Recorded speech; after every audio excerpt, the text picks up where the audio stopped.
Allahu Akbar, Allahu Akbar.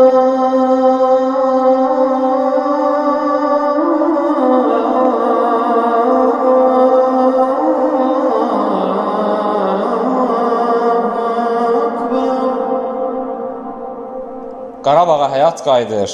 Bugün Qarabağda məscidlər inşa olunur, kafir düşməndən intiqam alınıb. Son əsrdə bu görünməmiş bir şeydir, əziz müsəlmanlar. Müsəlmanların işğal olunmuş torpağı kafirlərdən geri alınır. Bugün biz Qarabağın dirçəlməsini gözlərimizlə görürük, şahidi oluruq. Buna görə Allaha həmd sənalar etməliyik.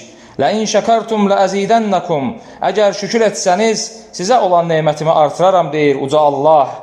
Bugün Qarabağın hər bucağında yağı düşmən tərəfindən yıxılmış, dağıdılmış məscidlər düzəldilir, təmir edilir və ən gözəl şəkildə müsəlmanların istifadəsinə verilir. Məscidlər təhqir olunurdu. Bugün əlhamdülillah azadlıqdadır.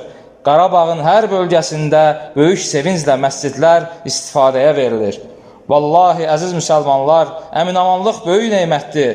Bunun qədrini çox insanlar başa düşmürlər. Çox insan elə bilir ki, elə belə də olmalıdır.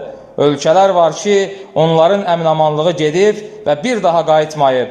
Allaha bu günümüzə görə çoxlu şükür etməliyik. Bu məscidləri görüb necə şükür etməyə bilər insan? İnsan bu nemətləri görüb necə sevinməyə bilər axı?